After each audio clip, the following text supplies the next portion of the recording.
मेरे प्यारे विद्यार्थियों, जय हिंद। सभी को नमस्कार। मिशन इंस्टीट्यूट के इस ऑनलाइन क्लास में आप सभी का विशेष स्वागत है। एक बार पुनः हम लोग जो है क्लास को रेगुलर करने चल रहे हैं। तो उस दिन हम आपसे भारत की नदियों को लेकर के सिंधु नदी तंत्र और ब्रह्मपुत्र नदी तंत्र पर डिस्कस किया था, क्योंकि हिमालय क्षेत्र में 3 महत्वपूर्ण नदियों का तंत्र मिलता है। एक आपका सिंधु नदी तंत्र, दूसरा ब्रह्मपुत्र नदी तंत्र और तीसरा गंगा नदी तंत्र। और गंगा नदी तंत्र सबसे बड़ा अपवाह तंत्र भी है। उत्तर भारत के क्षेत्र में अगर आप देखें तो सतलज से लेकर के गंगा का जो विशाल मैदानी भाग पश्चिम बंगाल तक फैला हुआ है, ये भारत की सबसे उपजाऊ भूमि का क्षेत्र है। भारत का सबसे उपजाऊ प्रदेश है, जिसमें आपका पंजाब, हरियाणा, उत्तर प्रदेश, बिहार और पश्चिम बंगाल जैसे राज्य अवस्थित हैं। और ये सभी राज्य जो है कृषि से समृद्ध राज्य हैं। तो उसमें कहीं ना कहीं जो गंगा नदी का अपवाह तंत्र है या गंगा नदी का जो तंत्र है, यह महत्वपूर्ण भूमिका अदा करता है। और इस मैदानी भाग के निर्माण का जो इतिहास रहा है, जियोग्राफिकल जो रीजन रहा है, वो भारत का उद्भव और विकास, जो भूगर्भिक संरचना का विकास के साथ साथ ही गंगा नदी के अपवाह तंत्र से इस विशाल मैदानी भाग का निर्माण हुआ है। और इसमें अभी जब हम लोग मृदा पर डिस्कस करेंगे तो उसमें देखेंगे कि जलोढ़ मृदा का सबसे बड़ा क्षेत्र भी यहीं पर है। तो आइए गंगा नदी तंत्र पर चला जाए। सबसे महत्वपूर्ण है और अपने आप में ये काफ़ी मायने रखता है इसका एग्ज़ाम के बेसिस से। तो गंगा नदी, जैसा कि आप जानते हैं कि ये हिमालय क्षेत्र से निकलने वाली एक महत्वपूर्ण नदियों में से एक है। और यह भी एक पूर्ववर्ती नदी है। किस प्रकार की नदी है भाई? यह एक पूर्ववर्ती नदी है। और पूर्ववर्ती नदी हम लोग किसे कहते हैं? पूर्ववर्ती नदी ऐसे नदियों को हम लोग कहते हैं जहां से या फिर जो हिमालय के उद्भव और विकास से पहले प्रवाहित हो रही हो, है ना। ऐसी नदियों को हम लोग क्या बोलते हैं? पूर्ववर्ती नदियों के रूप में शामिल करते हैं। ठीक उसी प्रकार से गंगा नदी भी एक पूर्ववर्ती नदी है। हालांकि इसकी बहुत सारी जो सहायक नदियां हैं, ये सभी नदियां अनवर्ती नदी का उदाहरण है। तो चलिए देखते हैं गंगा नदी उपवाह तंत्र। गंगा कहाँ से निकलती है? जैसा कि आप सब जानते हैं कि गंगा उत्तराखंड के उत्तरकाशी जिले में स्थित गंगोत्री ग्लेशियर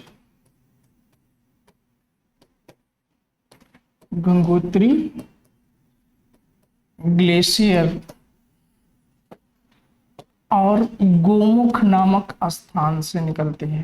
कहाँ से निकलती हैं? गोमुख नामक स्थान से निकलती है। गोमुख स्थान है। ग्लेशियर कौन सा है? गंगोत्री ग्लेशियर है। उत्तराखंड का कौन सा जिला है? यह उत्तरकाशी जिले से। यहां से निकलने के बाद गंगा की एक महत्वपूर्ण सहायक नदी इसमें मिलती है। तो गंगा एक्चुअल में निकलती किस नाम से है? तो इसे हम लोग जानते हैं कि यह भागीरथी के नाम से निकलती। किस नाम से निकलती है? भागीरथी के नाम से। फिर यह गंगा उत्तर प्रदेश के मैदानी क्षेत्र होते हुए बिहार, पश्चिम बंगाल होते हुए यह बांग्लादेश चली जाती है। और बांग्लादेश में ब्रह्मपुत्र, जिसे कि जमुना के नाम से जाना जाता है, इस जमुना से मिल करके और अंततः इन दोनों धाराओं, संयुक्त धाराओं का जो नाम है यहाँ पर आपके पश्चिम बांग्लादेश में, जिसे हम लोग मेघना के नाम से जानते हैं। और ये आपका क्षेत्र है बंगाल की खाड़ी का।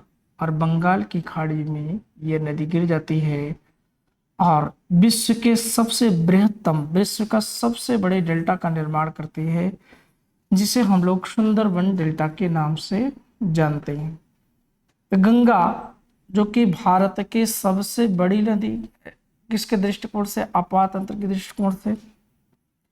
और गंगा लंबाई के दृष्टिकोण से भारत की सबसे लंबी नदी है, क्योंकि इसकी लंबाई भारत में 2525 किलोमीटर है। क्योंकि सिंधु नदी और ब्रह्मपुत्र नदी दोनों नदियां गंगा नदी से लंबी जरूर हैं, लेकिन भारत में उनका अपवाह जो है इतना लंबा नहीं है। यही कारण है कि गंगा को भारत की सबसे लंबी नदी के रूप में हम लोग जानते हैं। प्रवाह के दृष्टिकोण से ब्रह्मपुत्र को हम लोग बड़ी नदी के रूप में जानते हैं, क्योंकि वह जल का प्रवाह ज्यादा मात्रा में गंगा के सापेक्षिक रूप से करती है। क्यों करती है? क्योंकि वो ऐसे क्षेत्र से प्रभावित हो रही है जहां पर वर्षा ज्यादा होती है। जैसे कि आपका मेघालय का पठारी क्षेत्र में गारो खासी जयंतिया पहाड़ी में, या जो खासी पहाड़ी का क्षेत्र में, जहाँ पे आपका विश्व का सर्वाधिक वर्षा वाले स्थान स्थित है, जिसमें चेरापूंजी और मासिनराम, और जिसके कारण से स्वाभाविक सी बात है कि अगर इतने सर्वाधिक वर्षा वाले स्थान जिस प्रवाह क्षेत्र में हो तो वो नदी स्वाभाविक रूप से प्रवाह ज्यादा करेगी। वही रीजन है ब्रह्मपुत्र नदी का। तो गंगा नदी का जो प्रवाह तंत्र है पूरा उत्तर प्रदेश का आप जानते हैं कि जैसे कि 90% भाग, इसका भूभाग मैदानी क्षेत्र है, और उस मैदानी क्षेत्र का अधिकांश हिस्सा गंगा नदी तंत्र से, गंगा नदी का जो प्रवाह तंत्र है उससे निर्मित होता है, और उसमें भी जलोढ़ मृदा का विशाल मैदानी क्षेत्र है। तो गंगा का इसमें बहुत बड़ा रोल है। तो गंगा कहाँ से निकलती है, ये हो गया। अब देखो, नदियों से रिलेटेड जो सवाल हम लोगों से पूछे जाते हैं, एक तो नदियों का प्रवाह तंत्र में हम लोग सहायक नदियों को महत्वपूर्ण देते हैं। बाएं तट से मिलने वाली नदियां कौन कौन से क्रम हैं, दाएं तट से मिलने वाली नदियों का कौन कौन से क्रम हैं। और गंगा नदी की खास विशेषता ये है कि ये कई संगम बनाती है, और संगम बनाने के कारण ही उत्तराखंड में जितने संगम बनते हैं, पंचप्रयाग जो उत्तराखंड में है, ये सभी हमारे एग्जाम के दृष्टिकोण से बेहद महत्वपूर्ण है। तो आइए हम लोग गंगा जहां से निकलती है वहां पे जो अपवाह तंत्र का निर्माण कर रही है, उस अपवाह तंत्र को सबसे पहले हम लोग समझते हैं। तो इस अपवाह तंत्र को अगर हम लोग समझें तो गंगा गंगोत्री ग्लेशियर से निकलती है। किस नाम से? भागीरथी नदी के नाम से। और भागीरथी नदी की जो महत्वपूर्ण सहायक नदी है जिसका नाम है अलकनंदा। क्या नाम है? अलकनंदा। और ये अलकनंदा देवप्रयाग में आकर के भागीरथी से मिलती है, और इसके जस्ट मिलने के बाद ही इस धारा का नाम बदल जाता है। इस प्रवाह धारा का नाम बदल करके गंगा हो जाता है। तो ये भी सवाल आपसे पूछा जाता है कि गंगा का नाम किस स्थान से गंगा होता है। तो गंगा का नाम देवप्रयाग से गंगा के नाम से गंगा जानी जाती है। इसके पहले प्रारंभिक अवस्था में गंगा भागीरथी के नाम से जानी जा रही। किस नाम से? भागीरथी के नाम से। तो भागीरथी की जो महत्वपूर्ण सहायक नदी है वह है कौन सी? अलकनंदा। और यह अलकनंदा जब तक भागीरथी से नहीं मिल जाती है, इससे पहले 4 प्रयागों का निर्माण करती है। यानी इससे 4 महत्वपूर्ण नदियां आकर के मिलती हैं, और इन जो नदियां आकर के मिलती हैं, जो संगम बनता है, उनको विभिन्न प्रयागों के नाम से हम लोग जानते हैं, और ये हमारे लिए बेहद महत्वपूर्ण है। तो प्रारंभिक में जो अलकनंदा है, अलकनंदा को हालांकि इधर विष्णु गंगा के नाम से भी जाना जाता है, और यही इसके जो महत्वपूर्ण, या आगे जब बढ़ते हैं तो जो सबसे पहले इसकी सहायक नदी मिलती है उसका नाम है धौली गंगा। कौन सी? धौली गंगा। ध्यान दीजिएगा, जो अलकनंदा है ये संतोष पंत जो ग्लेशियर है यहाँ से निकलती है, संतोष पंत ग्लेशियर से निकलती है। और इसकी जो महत्वपूर्ण यहाँ पर जो सहायक नदी है धौली गंगा, वह माना हिमनद से निकलती है। कहाँ से निकलती है? माना हिमनद से निकलती है। और यही धौली गंगा और अलकनंदा, या फिर कहें विष्णु गंगा या धौली गंगा, इन दोनों के संगम को हम लोग विष्णु प्रयाग के नाम से जानते हैं। किस प्रयाग के नाम से जानते हैं? विष्णु प्रयाग के नाम से जानते हैं। तो पहला प्रयाग कौन सा आया? विष्णु प्रयाग। ये क्रम मानचित्र से भी अभी समझेंगे और वैसे भी मैं नोट डाउन आपको कराऊंगा, जिससे आप इसको एकदम पूरी तरीके से कंठस्थ कर लें। यहाँ से अगर किसी भी प्रकार का सवाल अगर आता है तो उसको आप आसानी से बेहद आसान तरीके से कर पाएंगे। दूसरा जो प्रयाग अलकनंदा जब आगे बढ़ती है तो अलकनंदा के बाएं तट से जो दूसरी महत्वपूर्ण नदी आकर के मिलती है उसका नाम है नंदाकिनी। क्या नाम है?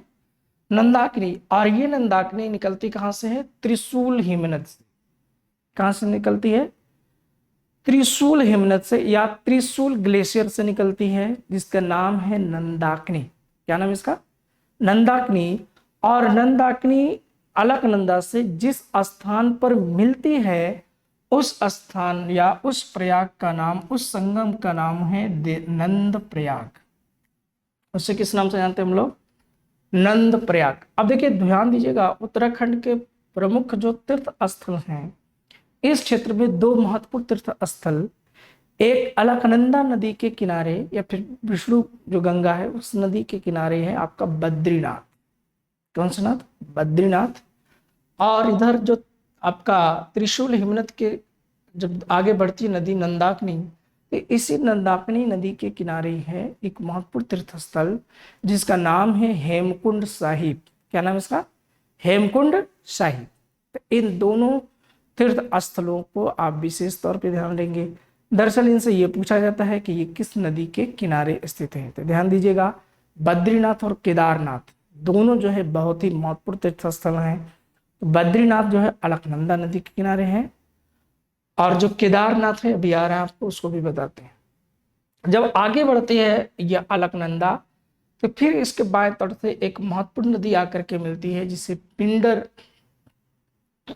या पिंडार या पिंडस, तीन नामों से इसको जाना जाता है। ठीक, पिंडस नदी भी इसे बोलते हैं, पिंडार नदी भी बोलते हैं। और ये कहाँ से निकलती है? पिंडार ग्लेशियर से निकलती है। कहाँ से निकल रही है? यह पिंडार ग्लेशियर से निकलती है और अलकनंदा से बाएं तट से आकर के मिलती है। क्योंकि जब अगर कोई व्यक्ति ऐसे साउथ में चलेगा तो उसका ये लेफ्ट होगा और ये राइट होगा, तो बाएं तट से आकर के मिलती है पिंडार नदी। और जिस स्थान पे यह मिल रही है वहां पे जो प्रयाग बनता है या संगम जो बनता है उसे बोलते हैं कर्णप्रयाग। कर्णप्रयाग में कौन कौन सी नदी मिल रही है? अलकनंदा या पिंडार नदी, अलकनंदा और पिंडार नदी या पिंडस नदी। फिर इसके बाद जब अलकनंदा आगे बढ़ती है तो इसके दाहिने तट से एक महत्वपूर्ण नदी आके मिलती है जिसका नाम है मंदाकिनी।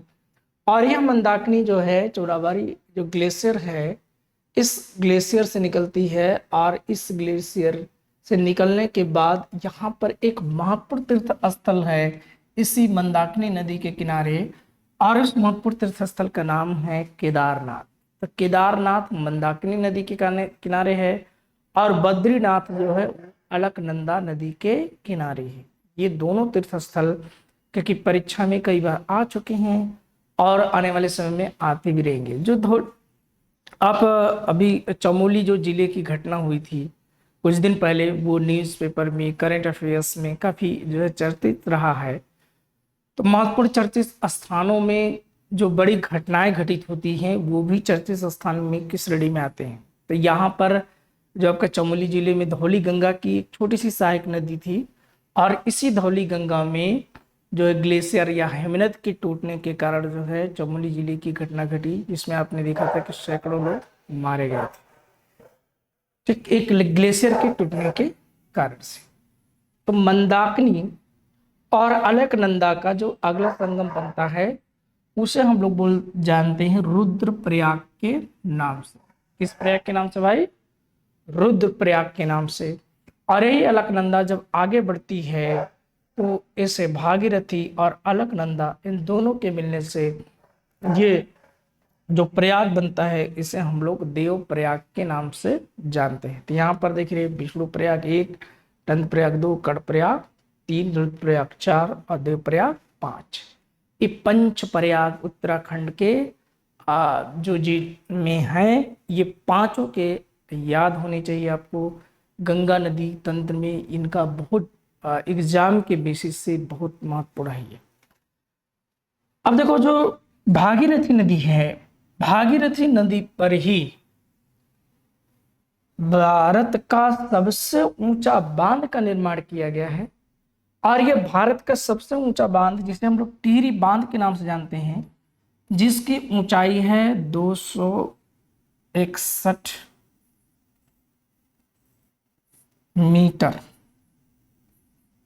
कितनी है? 261 मीटर,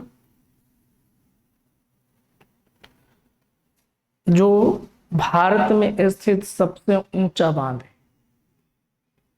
और इतना ऊंचा बांध, इतना बड़ा बांध, जो कि दो नदियों के संगम पर बना हुआ है। भागीरथी नदी की यहाँ पर एक सहायक नदी है जिसका नाम है भिलांगना नदी। क्या नाम है इसका? भिलांगना नदी।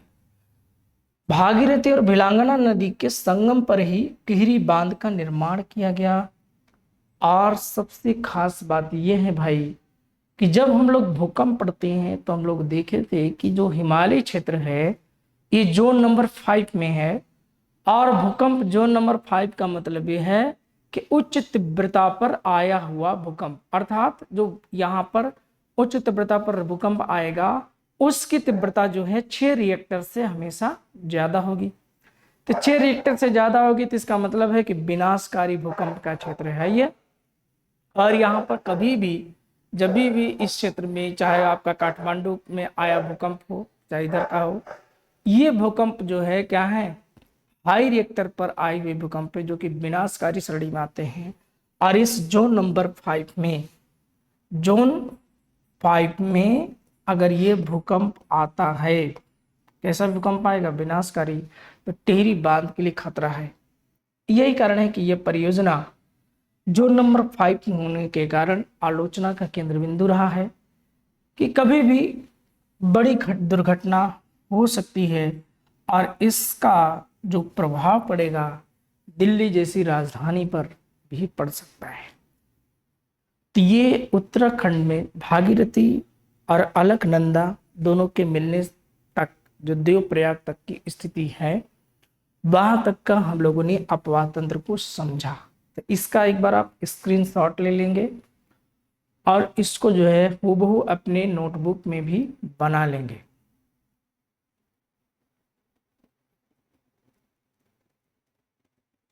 ओके, अब देखिए इसको हम लोग एक बार पुनः लिख लेते हैं, नोट डाउन कर लेते हैं कि कौन कौन से प्रयाग में किसका किसका संगम हो रहा है। तो पहला प्रयाग हम लोगों ने पढ़ा विष्णु प्रयाग,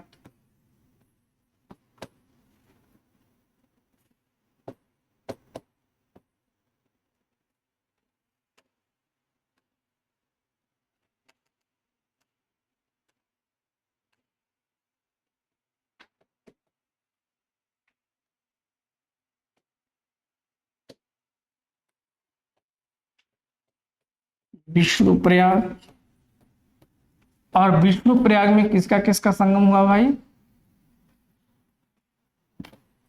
अलकनंदा, या इसी को इस क्षेत्र में बोलते हैं विष्णु गंगा।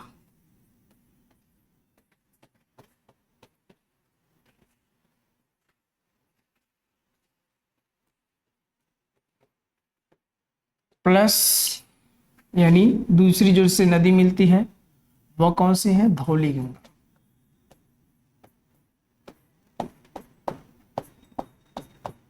इन दोनों के संगम को हम लोग क्या बोलते हैं? विष्णु प्रयाग। दूसरा जो संगम बनता है उसे हम लोग किस नाम से जानते हैं? दूसरा जो संगम बनता है विष्णु प्रयाग के बाद कौन सा प्रयाग बनता है? नंद प्रयाग।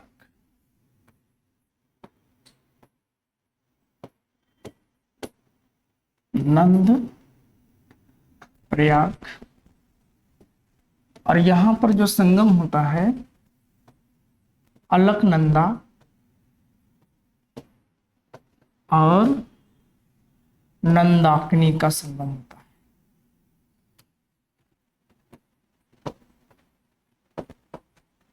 नंदाकिनी। तीसरा जो संगम होता है जिसे हम लोग बोलते हैं कर्णप्रयाग,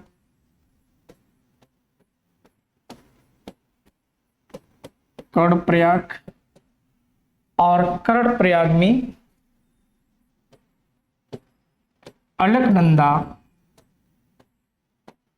और पिंडार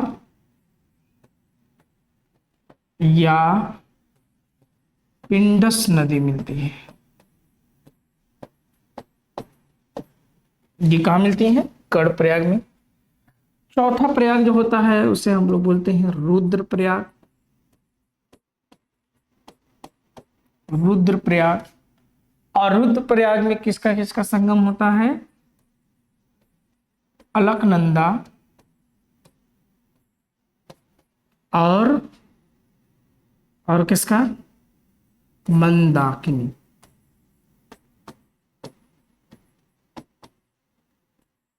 मंदाकिनी। ध्यान रहे, टेस्ट सीरीज का भी प्रोग्राम आपका शुरू हो चुका है और अपना मूल्यांकन भी आप लोग करते रहिए और तैयारी भी साथ साथ चलती रहेगी। ठीक, तो उसको भी आप अटेंड करते रहेंगे। फिर चौथा जो पांचवा प्रयाग है उसका नाम है देवप्रयाग। देवप्रयाग, और देवप्रयाग में संगम है अलकनंदा और भागीरथी। अलकनंदा और भागीरथी। और यही इसी के बाद, इन दोनों के मिलने के बाद नाम हो जाता है गंगा। क्या नाम हो जाता है भाई? गंगा। तो इसका भी स्क्रीनशॉट लेकर के इसको नोट कर लेंगे आप।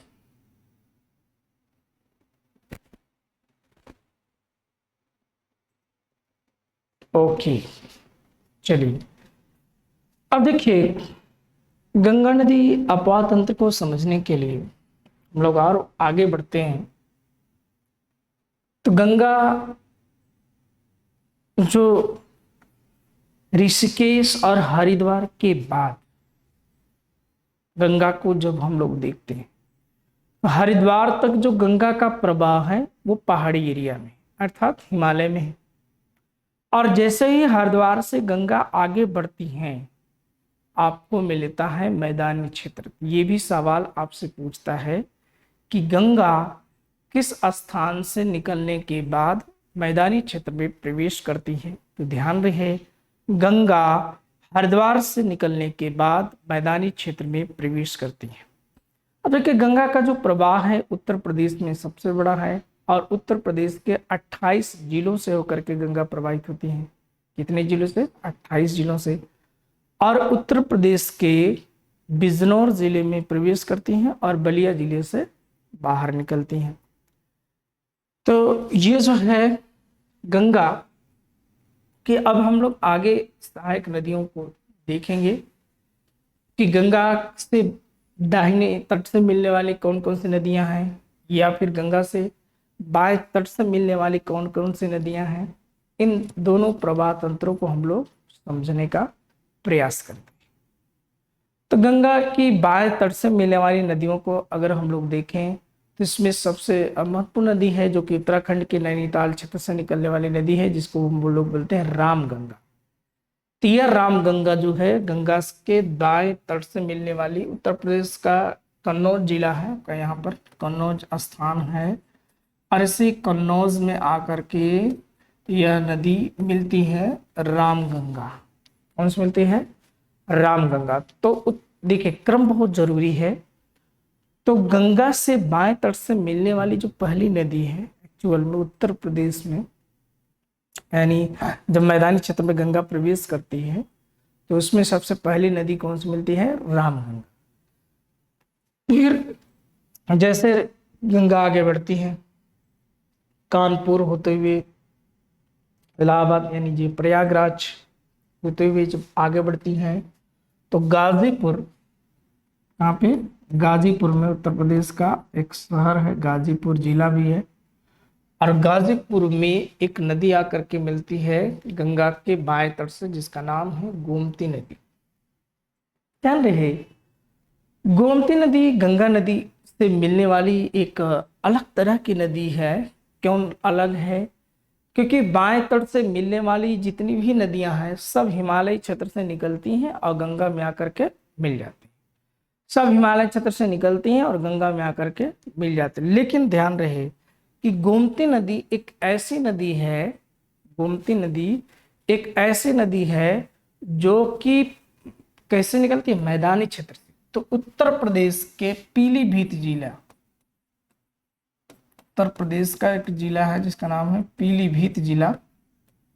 पीलीभीत जिले में एक झील है जिस झील का नाम है फुलहर झील, और फुलहर झील से निकलती है, मैदानी क्षेत्र से निकलती है, और लखनऊ है ना, सुल्तान, ये जौनपुर सुल्तानपुर होते हुए ये नदी आकर के आपका गाजीपुर नामक स्थान पर गंगा से मिल जाती है। फिर उसके बाद इसकी महत्वपूर्ण सहायक नदी है घाघरा। घाघरा जिसका नाम बदलने का उत्तर प्रदेश सरकार ने जिक्र किया था, सरयू नदी। अब ये नोटिफाई फाइनल हो जाता है तो हम लोगों को सरयू नदी के नाम से ही घाघरा को जाना जाएगा। इसी का, क्योंकि सरयू के नाम से हम लोग इसे अयोध्या में जानते हैं, यही घाघरा है, ठीक। और इसी से जो है शारदा नहर परियोजना भी उत्तर प्रदेश में इस क्षेत्र में प्रवाहित होती है। फिर इसके बाद एक नदी है जिसका नाम है गंडक। घाघरा के बाद गंडक नदी है, ये भी जो आपका नेपाल हिमालय का क्षेत्र है उधर से निकलती है। और उसके बाद है बागमती, या जिसे बूढ़ी गंडक के नाम से भी जानते हैं इसे। फिर उसके बाद है कोसी नदी जो कि बिहार के क्षेत्र में। और कोसी नदी बहुत ही महत्वपूर्ण है क्योंकि गंगा की एक ऐसी सहायक नदी है हिमालय क्षेत्र से निकलने वाली, जो कोई ऐसा वर्ष नहीं होता है जिसमें इसमें बाढ़ न आए। और यह भारत में सबसे ज्यादा मार्ग परिवर्तन के लिए प्रसिद्ध है, क्योंकि इसका प्रवाह तंत्र वैज्ञानिकों के द्वारा कहा जाता है कि लगभग 250 किलोमीटर तक यह अपने प्रवाह क्षेत्र में परिवर्तन कर चुके हैं, मार्ग में परिवर्तन कर चुकी है। तो इतना ज्यादा विस्थापन करने वाली नदी भारत में और कोई नहीं है। यही कारण है कि इस नदी का बाढ़ नियंत्रण का जो कार्यक्रम है वह सफल नहीं हो पाया। जैसा कि दामोदर नदी, जो कि हम लोग पश्चिम बंगाल का जिसे शोक कहते थे, उस पर दामोदर नदी परियोजना के विस्तारित होने के कारण आज पश्चिम बंगाल उस तरीके से बाढ़ग्रस्त या बाढ़ से प्रभावित नहीं होता है जिस प्रकार से बिहार में जल भराव की समस्या बनती है कोसी नदी के कारण। होता यह है कि कोसी नदी का जो अवसाद है वह अवसाद इतना ऊपर उठ जाता है कि मैदानी क्षेत्र नीचे हो जाता है और नदी जो है ऊपर हो जाती है। तो स्वाभाविक सी बात है कि नदी का जो विस्तार बहुत बड़ा हो जाता है, काफ़ी बड़े एरिया में नदी का जल फैल जाता है, और जिसके कारण से बिहार जिला बहुत प्रभावित होता है। और यही कारण है कि कोसी नदी को हम लोग बिहार का शोक भी कहते हैं। कोसी नदी को हम लोग क्या बोलते हैं भाई? इसे हम लोग बिहार का शोक बोलते हैं। फिर उसके बाद पश्चिम बंगाल के क्षेत्र में जो लास्ट नदी मिलती है उसका नाम है, कौन सी नदी? महानंदा, ठीक, महानंदा नदी मिलती है आपकी। फिर इधर हम लोग दाएं तट से अगर हम लोग देखें तो गंगा की सबसे महत्वपूर्ण सहायक नदी, गंगा की सबसे बड़ी सहायक नदी मिलती है दाहिने तट से आकर के प्रयागराज में, और इस नदी का नाम है यमुना। और यमुना जैसा कि आप जानते हैं कि यह भी हिमालय क्षेत्र से ही निकलती है, यमुनोत्री ग्लेशियर से निकलती है, और यह दिल्ली, मथुरा और आगरा होते हुए प्रयागराज में या इलाहाबाद में आकर के गंगा के दाहिने तट से मिलती है। और इस स्थान को हम लोग प्रयाग के नाम से जानते हैं। किस नाम से जानते हैं? प्रयाग के नाम से जानते हैं। और इसी प्रयाग में आप जानते हैं कि हर 12 वर्ष में कुंभ मेले का आयोजन होता है, जिसका नामकरण पिछली बार 2019 के जो अर्ध कुंभ में, जिसे कुंभ नामकरण किया गया और कुंभ को महाकुंभ की श्रेणी में रखा गया। तो हर 12 साल में यहाँ पर महाकुंभ लगता है और 6 वर्ष में कुंभ का आयोजन होता है, कुंभ मेले का। अब यमुना जो है, क्योंकि बड़ी सहायक नदी है। क्यों बड़ी सहायक नदी? क्योंकि इसकी भी कई सहायक नदियां हैं जो कि मध्य भारत का जो पर्वतीय क्षेत्र है उस क्षेत्र से निकलने वाली कुछ नदियां हैं जो आकर के इसमें मिलती हैं। जैसे कि चंबल नदी है, चंबल नदी जो कि आप जानते हैं कि सतपुड़ा और बिंदन का जो क्षेत्र है यहाँ से निकलते हुए यह उत्तर प्रदेश और कुछ राजस्थान के क्षेत्र में प्रवाहित होते हुए पुनः जो उत्तर प्रदेश, मध्य प्रदेश और राजस्थान से प्रभावित होते हुए उत्तर प्रदेश में आकर के ये अपना गंगा से मिल जाती है।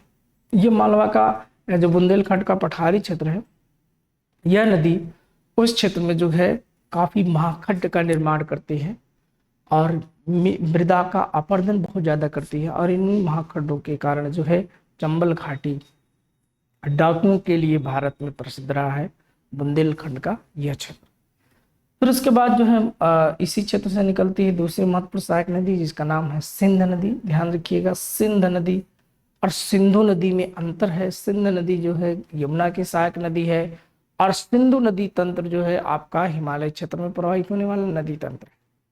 फिर उसके बाद इसकी सहायक नदी है बेतवा, बेतवा के बाद केन। तो ये 4 महत्वपूर्ण सहायक नदियां हैं यमुना की, और इन्हीं सहायक नदियों के कारण जब वर्षा ऋतु आती, क्योंकि इन नदियों का जो स्रोत है ये वर्षा का जल है, जबकि यमुना नदी का जो स्रोत है वर्षा के जल के साथ साथ ग्लेशियर भी इसका स्रोत है, क्योंकि यह हिमालय क्षेत्र से निकल रही है। तो हिमालय क्षेत्र से निकलने के कारण इसका ग्लेशियर भी स्रोत है, और जबकि ये वर्षा पर निर्भर इसकी सहायक नदियों के कारण से इस पर जो है काफी भारी मात्रा में वर्षा का जल आता है, और इसके प्रभाव से गंगा का प्रभाव इस पर, अगर इसमें बाढ़ आती तो स्वाभाविक की बात है कि गंगा में भी बाढ़ आएगी, क्योंकि एक बड़ी सहायक नदी है। और इन्हीं नदियों के कारण भारी मात्रा में इस पर्वतीय क्षेत्र का या पठारी क्षेत्र का अवसाद आता है यमुना में, और यमुना में रेत का काफी भारी मात्रा में उत्खनन भी आपके उत्तर प्रदेश और मध्य प्रदेश के क्षेत्र में देखने को मिलता है। तो पहली दाएं तट से मिलने वाली सबसे बड़ी और लंबी नदी सहायक नदी में यमुना मिलती है। फिर इसके बाद टोंस नदी, जैसे ही आप प्रयागराज के जिले में ही है, प्रयागराज से थोड़ा सा आगे जाएंगे तो एक छोटी सी सहायक नदी है जिसका नाम है टोंस, ये भी बुंदेलखंड के क्षेत्र से निकलती है, ये मिलती है। फिर उसके बाद कर्मनाशा नदी है। कर्मनाशा नदी हालांकि ये चंदौली के क्षेत्र में मिलती है, उत्तर प्रदेश के चंदौली जो जिला का क्षेत्र है वहां पर मिलती है।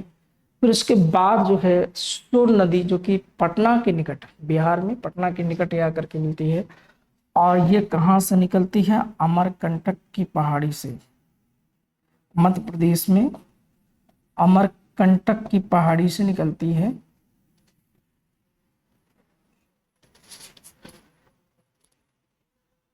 अमरकंटक की पहाड़ी से निकलती है। कहां से निकलती है? अमरकंटक की पहाड़ी से। ऐसी अमरकंटक से आपकी अभी एक महत्वपूर्ण नदी निकलती है, नर्मदा नदी। तो जब हम लोग प्रायद्वीपीय भारत की नदियों पर डिस्कस करेंगे तब उसको देखेंगे। यहाँ से निकलने के बाद यह छत्तीसगढ़, मध्य प्रदेश होते हुए उत्तर प्रदेश में प्रवेश करती है, और उत्तर प्रदेश के बाद ये बिहार में जाती है, और बिहार में पटना के निकट यह सोन नदी मिलती है गंगा से। ठीक, गंगा की दाहिने तट से मिलने वाली ये यमुना के बाद दूसरी सबसे लंबी और बड़ी नदी। फिर इसके बाद जो है पुनपुन नदी है, जो कि बिहार के क्षेत्र में ही मिलती है गंगा से, पुनपुन नदी। तो ये दाएं तट से मिलने वाली नदियां हैं। फिर आपका गंगा की जो फरक्का बैराज से जो एक वितरिका बनती है, फरक्का बैराज जो कि पश्चिम बंगाल में है, वहां से एक वितरिका गंगा की निकलती है जिसे हम लोग बोलते हैं हुगली। क्या बोलते हैं? हुगली। और पश्चिम बंगाल में ही हुगली नदी की सहायक नदी है दामोदर नदी।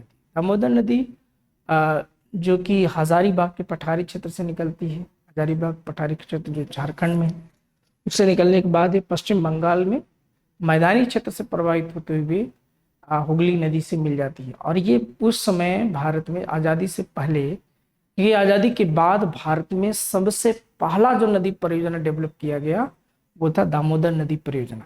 और इसमें कई सारे डैम, सैकड़ों डैम का निर्माण किया गया, जिससे जल सिंचाई भी की जा सके, जल विद्युत ऊर्जा का उत्पादन भी किया जा सके, और बाढ़ का नियंत्रण भी किया जा सके। क्योंकि भारत विभाजन के बाद जो पूर्वी बंगाल था और पश्चिमी पूर्वी बंगाल, जो कि भारत की बृहद उपजाऊ भूमि थी, और वो चला गया कहाँ? पाकिस्तान में। अब उसके सापेक्षिक रूप से उतना भारी उत्पादन करने के लिए नदी परियोजनाओं का विकास बहुत जरूरी था, और ऐसे में भारत सरकार ने दामोदर नदी परियोजना का डेवलपमेंट किया, जिससे पश्चिम बंगाल को बाढ़ से भी बचाया जा सके और सिंचाई के संसाधन का भी डेवलपमेंट किया जा सके, भारी मात्रा में कृषि का उत्पादन भी प्राप्त किया जा सके। तो इन सभी उद्देश्यों से बहुउद्देशीय परियोजना का यहाँ पर विकास किया गया। ठीक, और यह भ्रंश घाटी में प्रवाहित होने वाली नदी, ये भी ध्यान दीजिएगा, पूर्वी दिशा में प्रवाहित होने वाली भारत की भ्रंश घाटी में प्रवाहित होने वाली नदी है। किस प्रकार की घाटी में? भ्रंश घाटी में। तो जब हम लोग सतपुड़ा पर्वत श्रेणी पढ़ रहे थे तो उसमें देखे थे कि भ्रंश घाटियों का निर्माण, तो ठीक उसी प्रकार से इधर भी भ्रंश घाटी आपका जो झारखंड का क्षेत्र है यहाँ पर भी पाया जाता है। ओके, क्लियर हो गया। अब देखो इनका क्रम बहुत जरूरी है। तो पहले रामगंगा नोट करिएगा, फिर उसके बाद गोमती नदी, घाघरा नदी, गंडक नदी, बागमती, कोसी नदी, महानंदा, ये सभी गंगा की बाएं तट से मिलने वाली नदियां हैं। दाएं तट से मिलने वाली नदियों में यमुना नदी आपकी है, टोंस नदी है, कर्मनासा है, सोन नदी है, फिर उसके बाद पुनपुन नदी है। ठीक, ये दाहिने तट से मिलने वाली नदी। गंगा की वितरिका है हुगली नदी, जो कि पश्चिम बंगाल, कोलकाता, हावड़ा ब्रिज इसी पर हुगली नदी पर ही है कोलकाता में, और कोलकाता होते हुए ये बंगाल की खाड़ी में जा मिलती है। और इसकी सहायक नदी है दामोदर नदी। अब देखो यही नदी फरक्का बैराज के बाद, कहाँ के बाद? फरक्का बैराज के बाद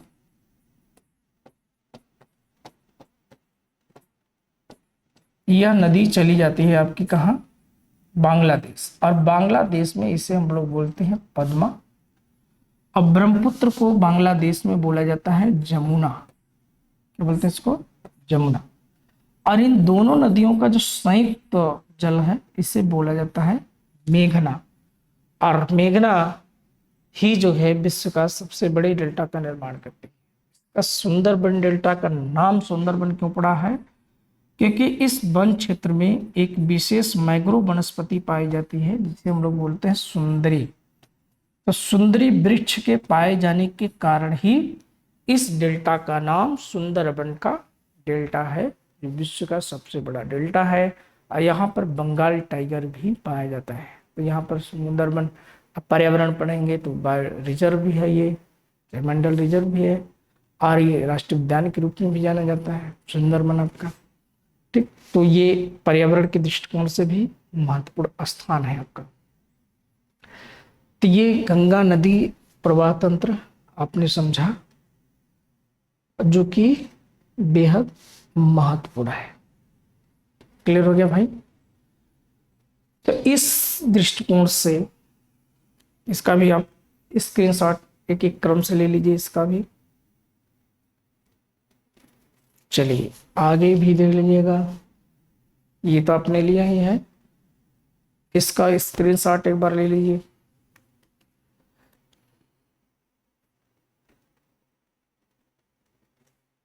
सबको बनाना है नोटबुक में, ठीक? इसको नहीं, इसको नोट डाउन कर लीजिएगा। ये रहा आपका गंगा नदी प्रवाह तंत्र, गंगा नदी तंत्र, जिसको हम लोगों ने समझा। अब अगले लेक्चर में हम आपके लिए लेकर आएंगे प्रायद्वीपीय भारत की जो नदियां हैं। ये क्लास फिलहाल यहीं तक, फिर मिलते हैं अगली क्लास में। तब तक के लिए जय हिंद।